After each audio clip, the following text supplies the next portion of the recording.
Eu estou lendo alguns textos. Meus queridos, tem saltado coisa assim maravilhosa na palavra de Deus. E essa semana eu me detive lendo o livro Os Evangelhos, né? E Lucas.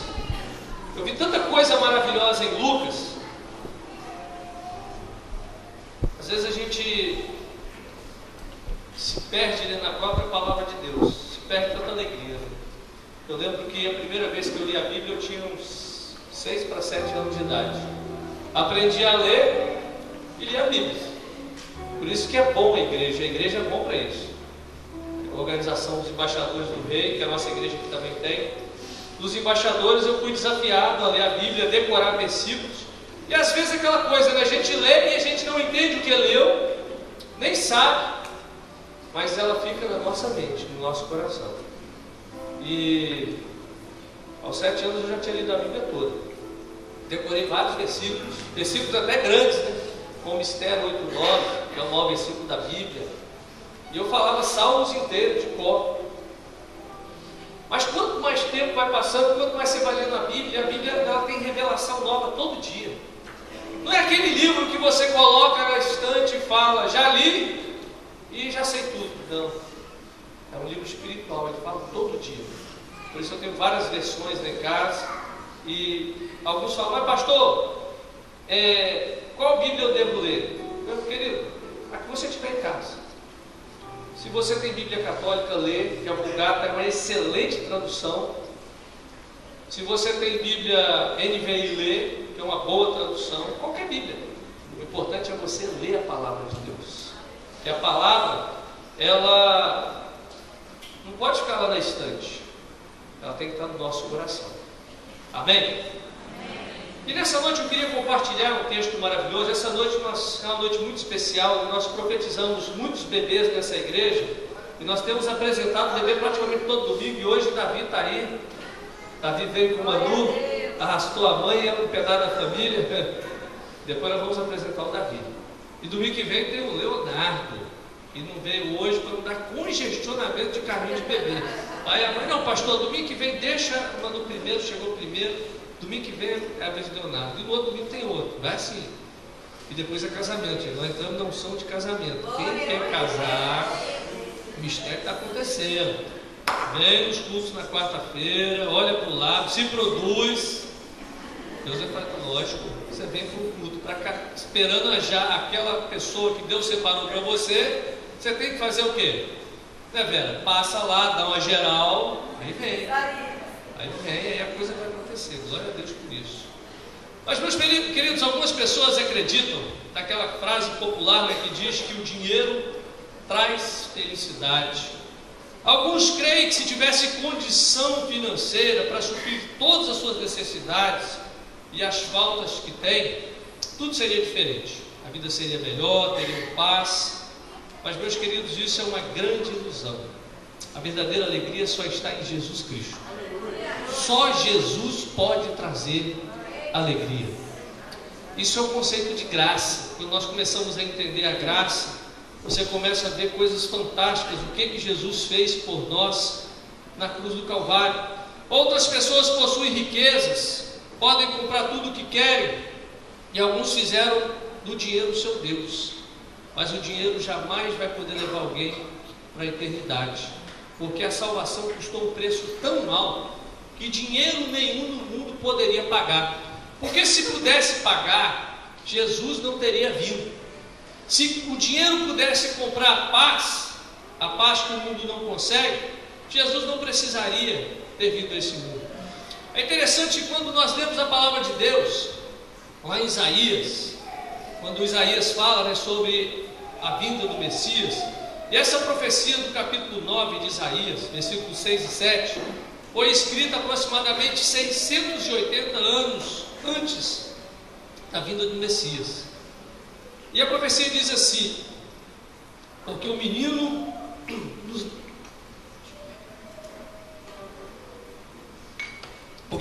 nos nasceu, um filho se nos deu.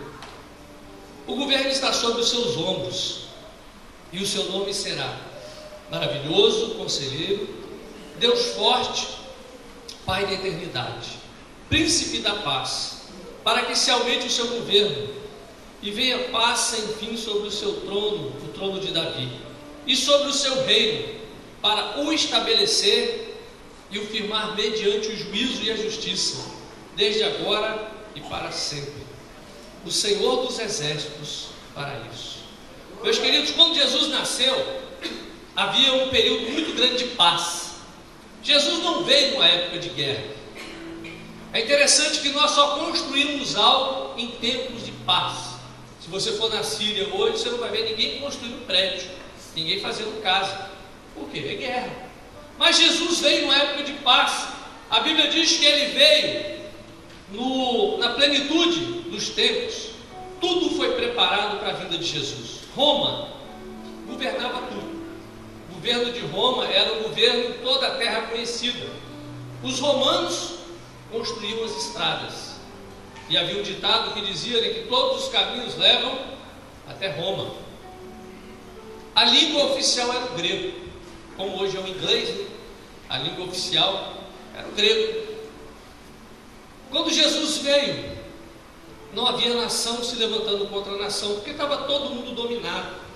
E Jesus, ele não veio trazendo uma mensagem religiosa, ele não estava trazendo uma nova religião, pois a religião é um esforço do homem para ligar o homem até Deus. Jesus não trouxe uma religião. Jesus não veio trazer nenhum princípio diferente. Interessante que não foi o homem quem fez a escada para chegar a Deus. E muitas pessoas fazem a escada para chegar a Deus, né? Alguns pensam que igreja salva. Se eu for para a igreja batista e eu for membro da igreja batista, eu vou para o céu. Não vai não. A igreja batista não leva ninguém para o céu. A Assembleia de Deus também não leva. A igreja católica também não leva. Porque a igreja não salva ninguém.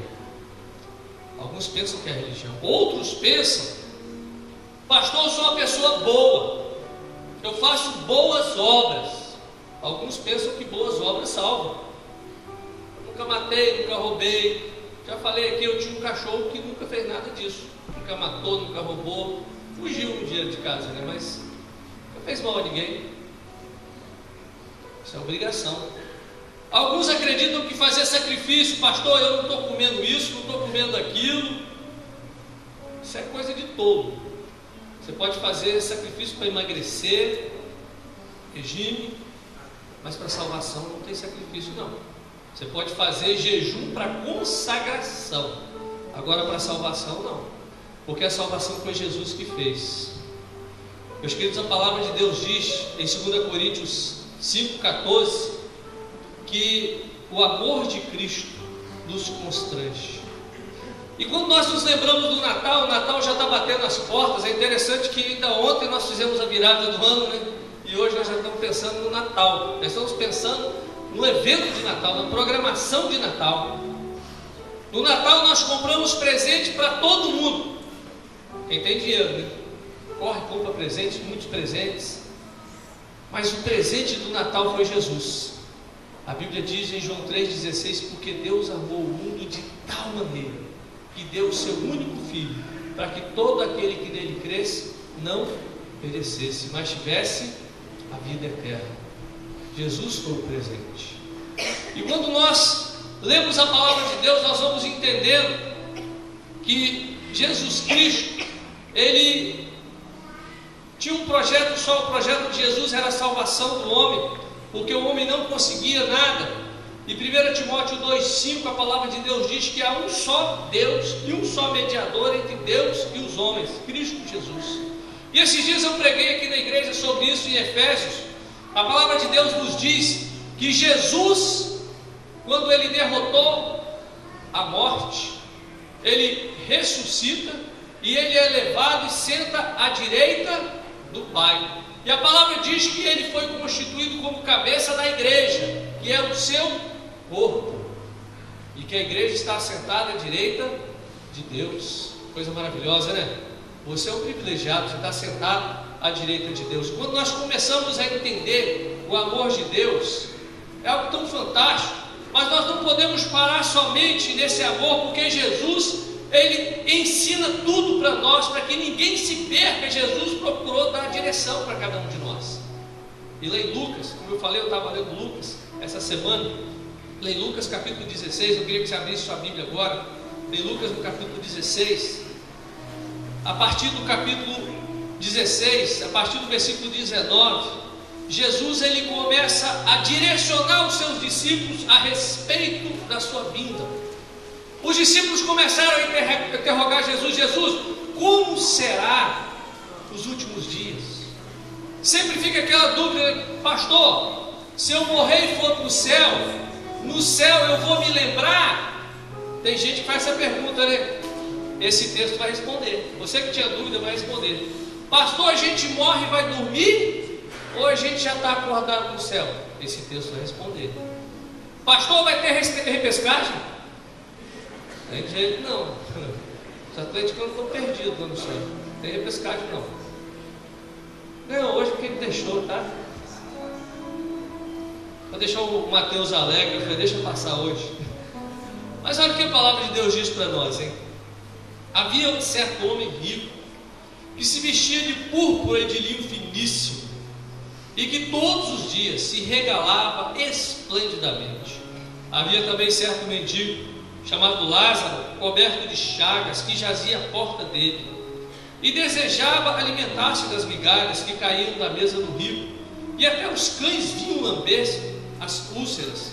Aconteceu morrer o mendigo e ser levado pelos anjos para o seio de Abraão. Morreu também o rico e foi sepultado. No inferno, estando em tormentos, levantou os olhos e viu ao longe Abraão e Lázaro no seu seio. Então, clamando, disse: Pai Abraão, tem misericórdia de mim, e manda Lázaro que molhe em água a ponta do dedo e me refresque a língua, porque estou atormentado nesta chama. Disse, porém, Abraão: Filho, lembra-te que recebeste os teus bens em tua vida, e Lázaro igualmente os males. Agora, porém, aqui ele está consolado, tu em tormentos. E além de tudo está posto um grande abismo entre nós e vós, de sorte que os que querem passar daqui para vós, outros não podem, nem os de lá passar para nós. Então replicou: Pai, eu te imploro que o mandes à minha casa paterna, porque tenho 5 irmãos, para que lhes dê testemunho, a fim de não virem também para este lugar de tormento. Respondeu Abraão: Eles têm Moisés e os profetas, ouçam-nos. Mas ele insistiu: Não, pai, Abraão, se alguém dentre os mortos for ter com eles, arrepender-se-ão. Abraão, porém, lhe respondeu: Se não ouvem a Moisés e aos profetas, tampouco se deixarão persuadir, ainda que ressuscite alguém dentre os mortos. Meus queridos, este texto é um dos textos mais intrigantes da palavra de Deus. Eu gosto de pregar esse texto porque ele responde todas as dúvidas da igreja com relação à morte e ao destino da alma. Porque muitas pessoas nos perguntam com dúvida: pastor, o que vai acontecer? Como será? Jesus, pensando nisso, ele dá uma aula sobre as coisas desse mundo. E Jesus falando, ele fala sobre riqueza e pobreza. E Jesus deixa bem claro aqui que não importa você ter dinheiro nessa terra ou não ter dinheiro, que o sucesso espiritual não é medido pela riqueza material. Jesus diz também que nós temos que investir aonde? Na eternidade. Meus queridos, esse texto fala tão somente de eternidade. Eternidade é uma palavra tão profunda que quando eu começo a pensar na minha vida, eu começo a pensar nessa palavra eternidade. Porque a nossa vida não se resume aos dias que você passa aqui. Você foi projetado por Deus para a eternidade. A palavra de Deus diz que todas as coisas começaram em Deus e todas as coisas voltarão para Deus. Eternidade. Quando nós falamos de eternidade, nós estamos falando do projeto de Deus para mim e para você. Deus não pensou em você tão somente nessa terra. Deus não pensou em você tão somente aqui. Ele projetou você para que você esteja com Ele na eternidade. E quando nós começamos a ler a palavra de Deus, E quando nós começamos a entender a profundidade do amor de Deus, e nós vemos que havia dois homens, Jesus começa a comparar aqui conosco. Esses dias eu estava sendo interrogado, por uma mulher, ela dizendo o seguinte: pastor, a Bíblia diz que a porta é estreita e que a porta do mundo é larga, ou seja, vai entrar pouca gente no céu. Mas minha irmã, isso é um engano, isso é um engano do diabo. Deus não preparou o céu para poucas pessoas. Se a senhora ler lá Apocalipse, a dimensão do céu, se a gente fosse pegar e medir, daria mais ou menos de São Paulo a Pernambuco, tamanho da cidade santa. Isso, e a Bíblia diz que é em comprimento, largura e altura. Então você imagina uma cidade desse tamanho, é grande, hein? Então cabe muita gente. Jesus não morreu por um gato pingado, ele morreu pela humanidade toda. A porta é estreita porque não dá para você passar com a soberba, com a mentira, com os pecados. Só entra você, mas tem uma porta estreita para cada um de nós. É como se você tivesse a opção. Existem duas portas para mim e para você: a estreita e a larga. A estreita é onde eu tenho que me endireitar para entrar, e a larga, você vai para o inferno mesmo, vai do jeito que você quiser. É assim que funciona. Mas esse texto, Jesus ele continua explicando, ele fala sobre esses dois homens, e aqui ele coloca todos nós no mesmo barco. Ele fala do homem rico, que era um homem que só pensava nos prazeres dessa terra. Era um homem que vivia para o prazer, para as suas luxúrias. Ele vivia tão somente para alimentar a sua carne. Ele queria tão somente a sua emoção, a sua adrenalina. Interessante que era um homem que a Bíblia diz que era religioso. Por isso que eu disse que igreja não vai levar ninguém para o céu. Tem muita gente que vai para o inferno por causa da igreja, e ainda vai bater lá na porta falando: eu era batista, eu estava na Getsemane. E Jesus vai falar: pai, não te conheço não, passei lá, não te vi não. É porque estava chovendo, aí nesse dia não deu para vir. Fala aí, Jesus. Choveu, tem crente que não vem da igreja, não sei porque tem um problema com a chuva. Mas a palavra, ele continua dizendo justamente sobre nós. Um se preocupava com os títulos, com as posições. Aquilo que eu disse esses dias no estudo para os líderes de célula. Meus queridos, nós temos um privilégio muito grande. Nós somos privilegiados. Privilegiados de sermos alcançados pela graça. Mas privilégio não vai levar ninguém para o céu. Nós somos privilegiados que nós podemos gerar filhos. Você hoje está aqui na Getsemane, você que é líder de célula, você que está numa célula, você tem que ansiar no seu coração gerar filhos. Pastor, o que é esse negócio de gerar filhos? Eu não posso mais ter filhos.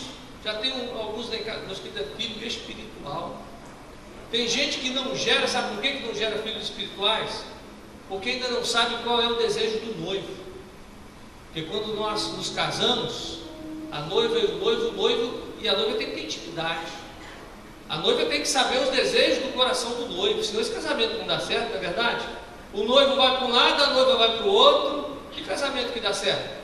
E tem muita gente na igreja assim, que não sabe qual o desejo de Deus, qual o desejo de Jesus. Que nós tenhamos muito o quê? Frutos. Você produza frutos. Tem gente que está: pastor, mas eu estou grávido da faculdade, estou grávido de alguns compromissos importantes. Essa é a falsa gravidez, porque a verdadeira gravidez que o noivo espera de mim e de você são filhos espirituais. Alguns abortam, começam a gerar filhos, mas desistem. Gente, não podemos desistir de gente não, gente dá trabalho. Você acabou de ter um filho, seu filho deu problema, primeira fralda que ele sujar, você vai pegar e entregar ele na esquina? Não vai, você vai trocar a fralda. E tem gente que a gente pega para cuidar da igreja que suja a fralda, né? Tem bebê espiritual que é porquinho, taça dura, né? Acorda você de madrugada para você passar o talquinho, para você alimentar. Esse é o trabalho nosso. Dar frutos. Nós trabalhamos para a eternidade. Porque, meus queridos, quando você chegar no céu, o que vai importar não Não é quantas faculdades você teve aqui na terra, quantos cursos superiores você fez, não importa quanto de dinheiro você tem. Eu tinha uma mansão, eu tinha carros importados na garagem, eu tinha muito dinheiro no banco. Você tinha. Você juntou tesouros aonde? Na terra. E esse texto fala desses dois homens. A Bíblia diz que ele vivia esplendidamente, vivia uma vida para o prazer. E o outro, a Bíblia já fala do contraste, diz que esse não tinha nem onde repousar. Um morreu, com certeza, teve um discurso no funeral, teve carpideiras. Na época de Jesus havia umas carpideiras. Carpideiras eram mulheres que eram contratadas para chorar no funeral, e quanto mais chorasse, mais ganhavam. E choravam mesmo, e ganhavam dinheiro por isso, as carpideiras. Esse homem era bom, era maravilhoso. Talvez o governador leu um discurso: aqui morreu um homem que contribuiu muito para a nossa sociedade. Talvez o pastor de uma grande igreja fez aquele belíssimo sermão. Talvez ele foi enterrado com aquele caixão Ferrari, né? Aquele caixão com laqueadura dourada, aquele caixão top, né?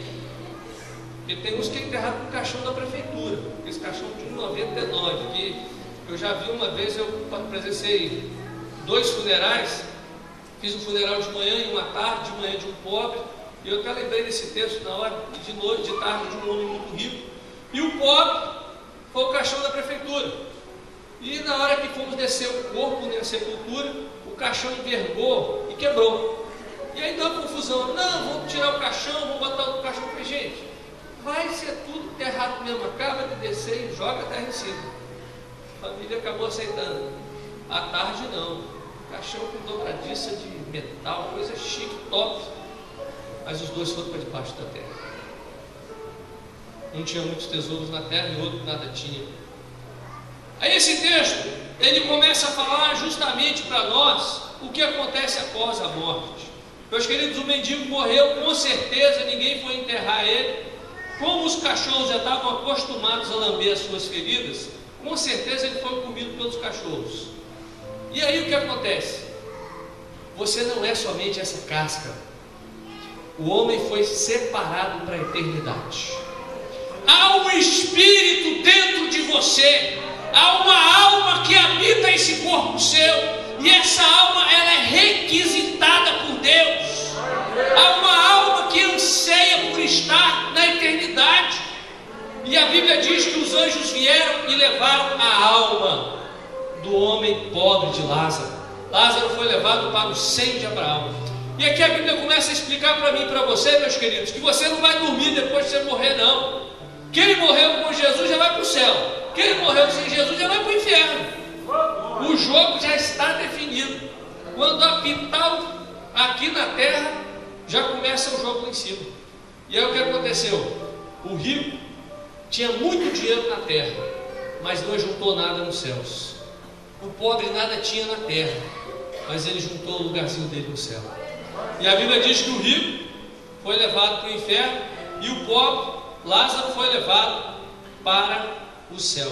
Meus queridos, a questão aqui não é o dinheiro, porque o maior problema é onde está o seu coração.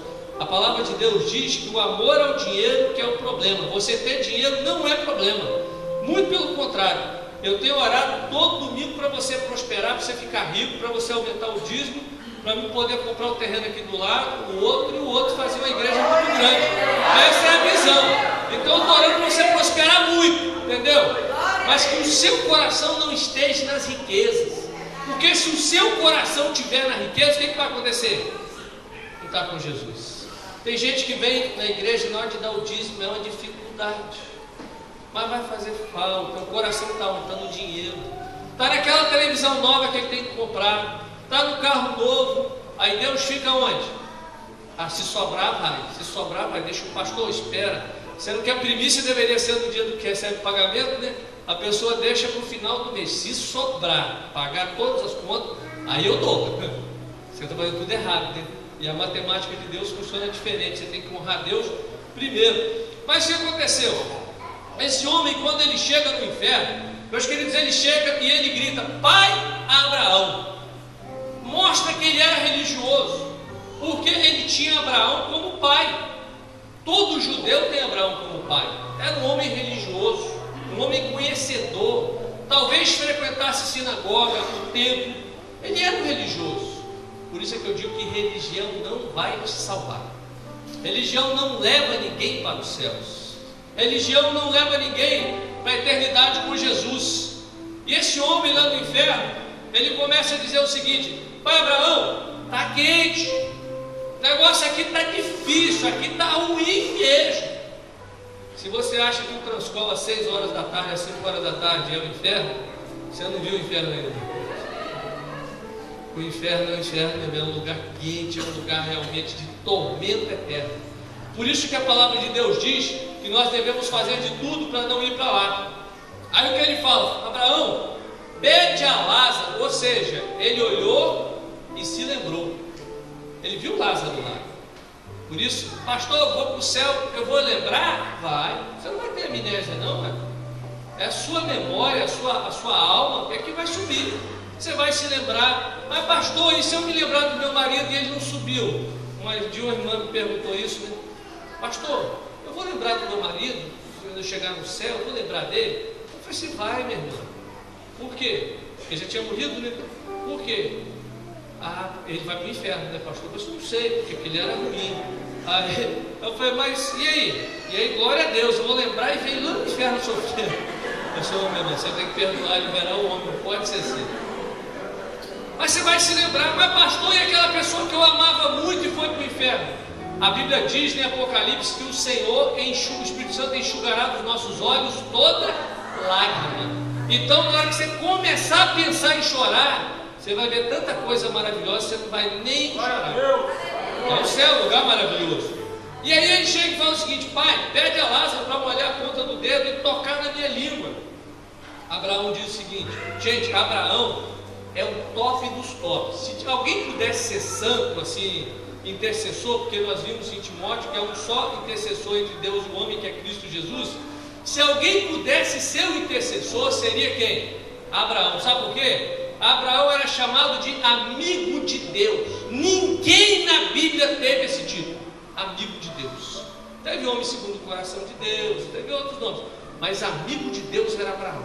Um homem de extrema fé era Abraão, o pai de toda a nação de Israel. Abraão, ele diz o seguinte: meu amigo, está posto um grande abismo entre nós e vós, de modo que quem está aqui não pode ir para lá, nem quem está lá pode vir para cá. Ou seja, se alguém disse para você que vai ter purgatório e você acredita, você foi enganado. Meus queridos, depois que morre, pode fazer caminho de vela, pode fazer culto de 8 dias, de 7 dias, de 30 dias, de 1 ano, de 10 anos, o que for. Nada pode mudar o destino que foi selado na morte. A eternidade se define na vida.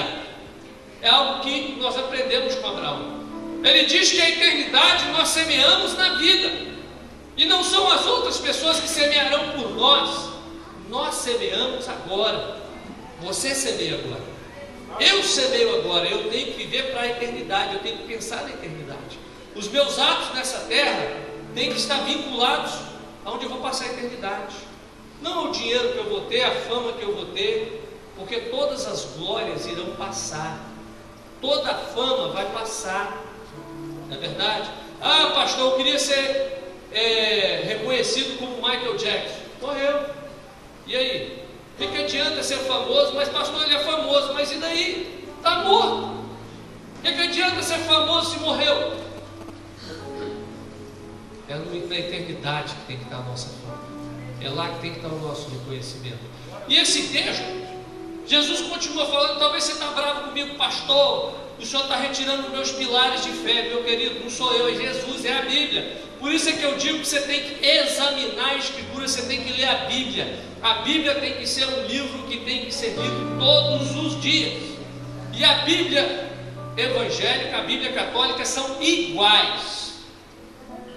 A Bíblia católica tem alguns livros a mais que não existe na Bíblia evangélica, porque os evangélicos são um pouco preguiçosos para ficar vendo a Bíblia. mas são livros que eu leio, já li eles, estudamos no seminário, mas nós não achamos que iria completar o cânon, que seria interessante ter no cânon. Entendeu? Não estou questionando se está certo ou está errado, mas a palavra é igual.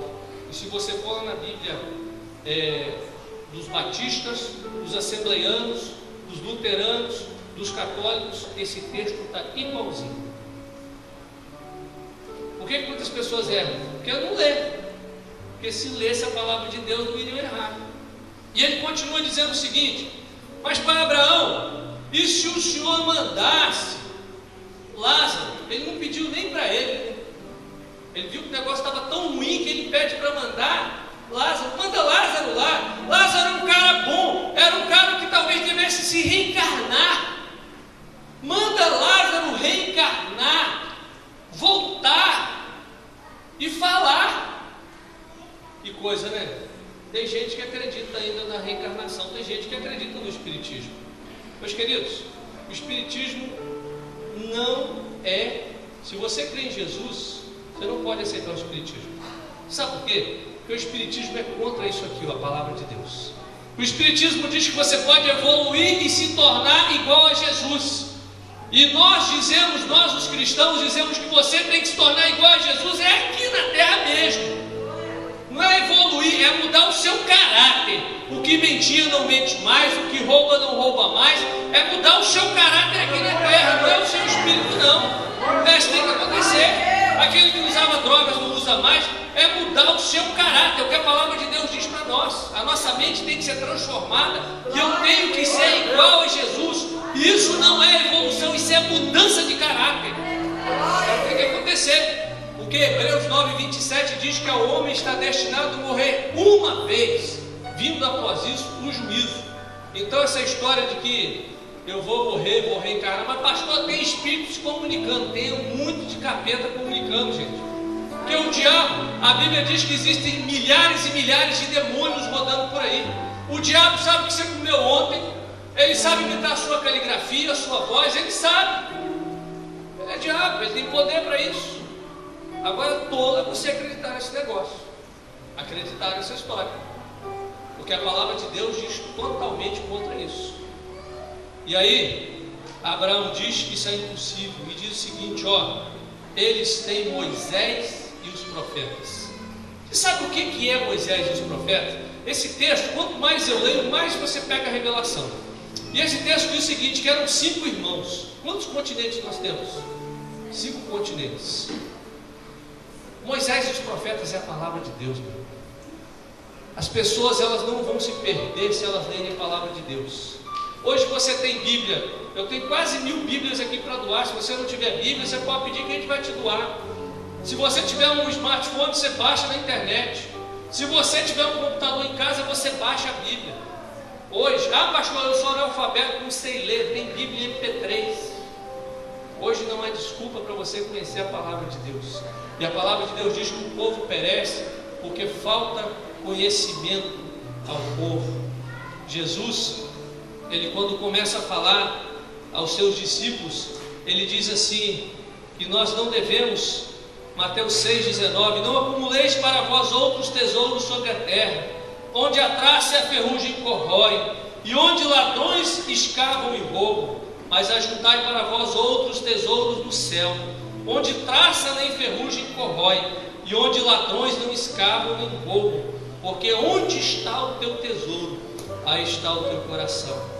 Talvez, meus queridos, o teu tesouro está aqui na terra, mas o nosso tesouro tem que estar lá no céu, porque o nosso coração, ele está no céu. Jesus, ele ensinou os seus discípulos, e Paulo, quando ensina a Timóteo, Paulo diz assim: porque nada temos trazido para o mundo, nem coisa alguma podemos levar dele. Tendo sustento e com que nos vestir, estejamos contentes. Ora, os que querem ficar ricos caem em tentação e cilada, e em muitas concupiscências, insensatas e perniciosas, as quais afogam os homens na ruína e perdição. Porque o amor do dinheiro é raiz de todos os males, e alguns nessa cobiça se desviaram da fé, e a si mesmos se atormentaram com muitas muitas dores. Meus queridos, aquele homem não foi para o inferno porque era rico, mas porque o coração dele estava nos tesouros que ele tinha na terra. Jesus, ele explicou tudo aqui nessa terra, quando ele passou. Por isso você e eu não podemos ter mais dúvida. E nessa noite você não vai sair daqui com dúvida no seu coração. Aonde está o teu tesouro? Aí está o seu coração. Seu coração está na eternidade. Talvez você está preocupado, pastor. Eu tenho que casar. Boa coisa. Jesus fala que um homem esqueceu a festa porque tinha casado. Pastor, eu tenho que trabalhar. Jesus disse que um homem tinha que lavrar a terra e esqueceu o reino por causa disso. Eram coisas boas. Nos dias de Noé, as pessoas casavam e davam em casamento. Foram coisas boas. Mas quando veio o dilúvio, eles se perderam. Porque ninguém estava pensando na eternidade. Meus queridos, Deus tem colocado a eternidade no meu coração de uma forma tão forte, porque nós estamos vivendo os últimos dias sobre essa terra. Eu creio que a geração da minha filha não verá a morte, verá o arrebatamento. Eu creio nisso, porque os sinais eles estão se cumprindo. A palavra de Deus está inundando a terra. O próprio Cristo tem aparecido para pessoas no Oriente Médio, países islâmicos. O Evangelho tem se multiplicado. Avivamento está acontecendo ao redor do mundo. Mas a Bíblia diz que o coração de muitos se esfriaria. Nós vemos líderes religiosos sendo acusados de roubo, fraude, porque o coração estava não nas coisas de Deus, mas no tesouro da terra. Nosso tesouro é lá no céu. Nós semeamos para a eternidade. Eu quero orar agora. Nós vamos celebrar a ceia. Eu queria que você abaixasse a sua cabeça agora e você conversasse com Deus. Aonde está o seu coração? Faça essa pergunta para você mesmo. Se Jesus Cristo voltar hoje, aonde você vai passar a eternidade? Se Jesus voltar essa noite, como foi para o rico, como foi para Lázaro, aonde você vai passar a eternidade? Como eu disse, a porta para entrar para o céu ela é muito estreita, porque só cabe você. Não adianta você tentar colocar desculpas, pastor, eu não estou podendo fazer por causa disso, daquilo. Não é para mim. Quando nós falamos de salvação, eu estou falando da sua alma, é da minha alma, é da eternidade. Jesus ele se preocupou e a Bíblia diz que foi um presente de Deus, porque Deus amou o mundo de tal maneira que deu o seu único filho. Meus queridos, se fosse necessário, se pudesse ser, Deus talvez tivesse mandado anjos, mandado querubins, arcanjos, mas era necessário que viesse um filho, e ele veio, foi um presente de Deus para você e para mim. E quando nós falamos de graça, nós falamos de algo que não é você que faz, é Ele que faz. Não é ser religioso, não é fazer sacrifícios, não é dar dinheiro para a igreja. Não é isso. Se isso comprasse salvação, meus queridos, eu iria pregar aqui dinheiro, eu iria pregar boas obras. Se batismo salvasse, eu já disse isso aqui, eu ia construir uma mega piscina aqui fora. Ia contratar homens fortes e pegar todo mundo na rua e jogar dentro d'água. Mas isso não salva. O que salva é você entregar sua vida para Jesus. É você abrir o seu coração e dizer: Jesus, vem morar na minha vida. Jesus, eu quero nascer de novo. Eu quero te receber como meu Senhor e Salvador. É algo que parece tão simples, mas muitas pessoas têm perdido o foco. Esse homem era rico e se perdeu dentro dos prazeres, dentro da riqueza. Ele tinha todas as oportunidades, era religioso, mas ele se perdeu dentro da religião. E muitos estão se perdendo dentro da igreja. Por isso é que eu fico preocupado. Muitas pessoas sendo tão religiosas, e um dos maiores perigos é o espírito de religiosidade. Porque eu nasci nessa fé, nessa tradição. Meus queridos, eu nasci no lar evangélico, eu nasci no lar batista, mas um dia eu tive que entregar a minha vida para Jesus. Um Um dia eu tive que tomar a minha posição diante de Jesus, porque a minha família não pôde fazer por mim, ninguém pôde, era eu e Deus. E Deus está falando para o seu coração nessa noite. Talvez muitos paradigmas foram quebrados. É porque Jesus ele se interessa pela sua salvação. Eu quero orar por você, você que quer entregar sua vida para Jesus. Ouça bem o que eu estou dizendo para você. Eu não estou te convidando para ser membro da Igreja Batista, porque a Igreja Batista não vai salvar ninguém. Estou te convidando nessa noite para entregar a vida a Jesus. Você que nessa noite quer entregar a vida para Jesus, levante a sua mão, que eu posso orar por você. Você que quer tomar essa decisão com Jesus e por Jesus, levante a sua mão, que eu posso orar pela sua vida. Tenha vergonha não. Onde você está? Levante a sua mão dizendo com isso: eu entrego a minha vida para Jesus. Alguém nessa noite quer entregar a vida a Jesus? Levante a sua mão bem alto para que eu possa ver. Alguém nessa noite, Deus te abençoe, meu jovem. Mas quem nessa noite quer entregar a vida para Jesus? Você não tem vergonha não. Deus te abençoe. Jesus não teve, Deus te abençoe, meu jovem. Jesus não teve vergonha de você. Ele não teve vergonha de ficar na cruz de braços abertos. Ele não teve vergonha. E a única coisa que Ele espera de nós é uma decisão. Mas alguém nessa noite quer entregar a vida para Jesus? Deus te abençoe, meu jovem. Mais alguém? Nós vamos orar. Deus te abençoe, Deus te abençoe. Vamos ficar de pé, vamos fazer o seguinte. Quero orar com você aqui na frente. Você que levantou a mão,